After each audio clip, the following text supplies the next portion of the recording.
Topic है electric dipole. इसकी definition क्या है कि two equal and opposite charges separated by small distance, very small distance. ये माइनस क्यू है, ये प्लस क्यू है, ये नेगेटिव है, ये पॉजिटिव है, इनके दरमियान बीच में स्मॉल डिस्टेंस है। ये डाइपोल की डेफिनेशन है। ये डाइपोल का सेंटर होता है, डाइपोल का सेंटर है। तो हम इस डाइपोल का अगर इलेक्ट्रिक फील्ड फाइंड करेंगे तो विद रिस्पेक्ट टू सेंटर इसकी जो है वो electric potential with respect to centre, that is very important है। तो डेली लाइफ में हमारे पास जो वाटर है ये इलेक्ट्रिक डाइपोल है। तो एक्सीलेंट सॉल्वेंट है ये वाटर। इसकी इलेक्ट्रिक डाइपोल की प्रॉपर्टी की वजह से आयनिक सब्सटेंस में वाटर जो है इजीली सॉल्व हो जाता है, जैसे टेबल सॉल्ट है, NaCl है।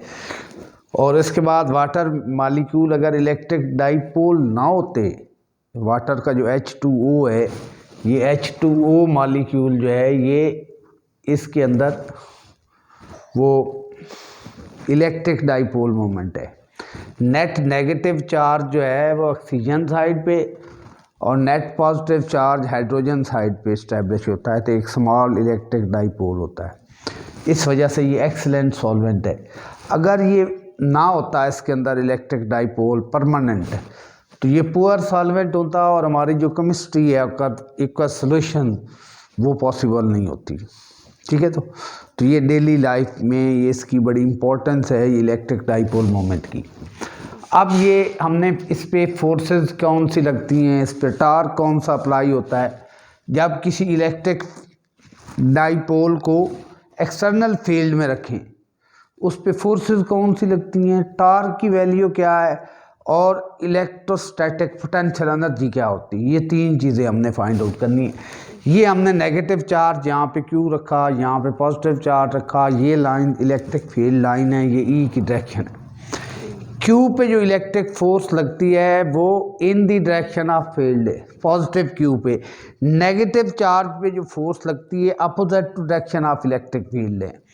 ये दोनों फोर्सेस अपोजिट इन डायरेक्शन, इनका मैग्नीट्यूड जो है वो सेम है, तो they form a couple, two forces not acting on the same line, different line, तो they will tend to dipole axis, dipole from center in the direction of applied field। dipole rotate करेगा और rotation torque पैदा होता है।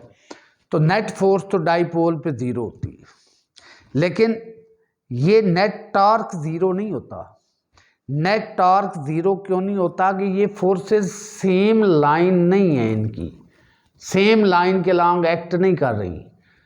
Net force यहाँ पे भी zero हो सकती तो नेट टॉर्क भी ज़ीरो हो जाता अगर ये दो फोर्सेस सेम लाइन के अलॉन्ग एक्ट कर रही होती, but they are acting along different line. एक लाइन ये, दे फॉर्म कपल और कपल से टॉर्क प्रोड्यूस होता है। We have to calculate the value of torque. तो टॉर्क की जो बेसिक डेफिनेशन है, force, either force into perpendicular distance between the forces, ये टॉर्क की डेफिनेशन है। अब ये परपेंडिकुलर डिस्टेंस ये है, ये परपेंडिकुलर डिस्टेंस है। अगर डाइपोल का ये एक्सिस, ये जो लाइन है ना, that is known as axis of dipole.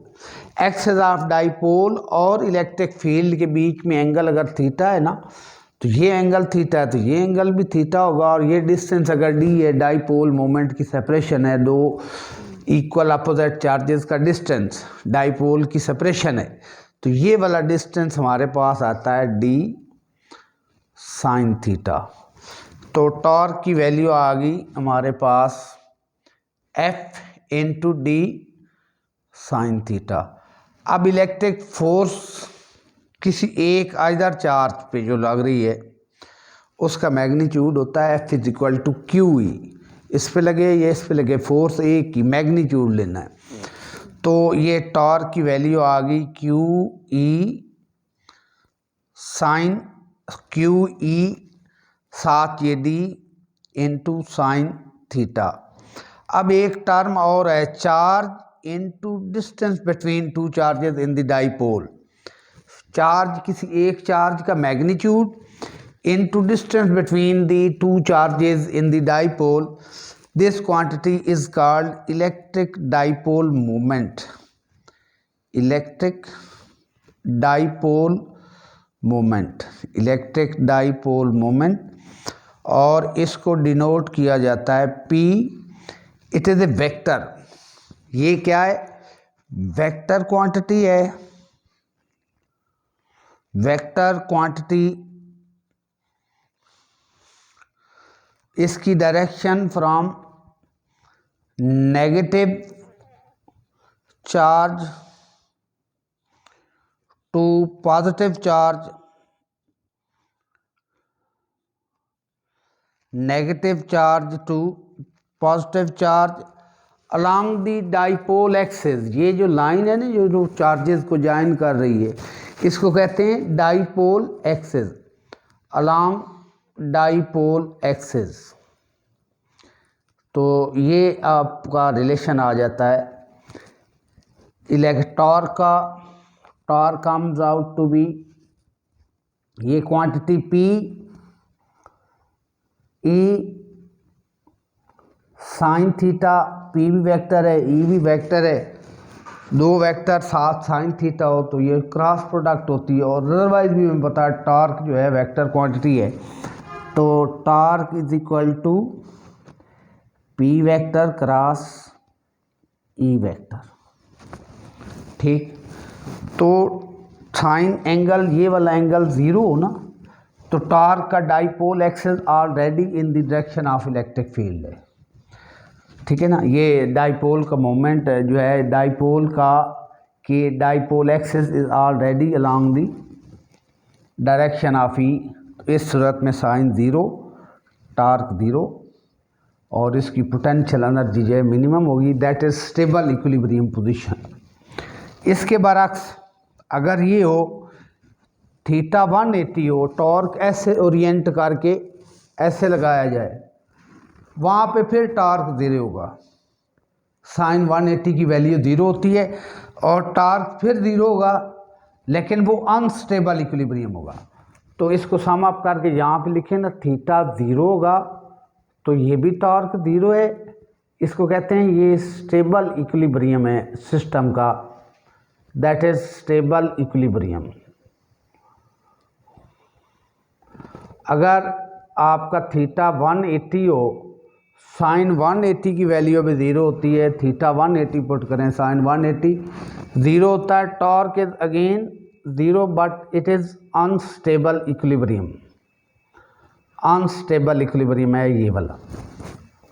तो ये टॉर्क के बारे में आपको बताया कि टॉर्क को जब एक्सटर्नल फील्ड में रखा जाए तो उस पर नेट फोर्स तो ज़ीरो हो जाएगी। नेट टॉर्क ज़ीरो नहीं होगा कि जो फोर्सेस लग रही हैं not along the same line, they produce a couple, they tend to rotate the electric dipole.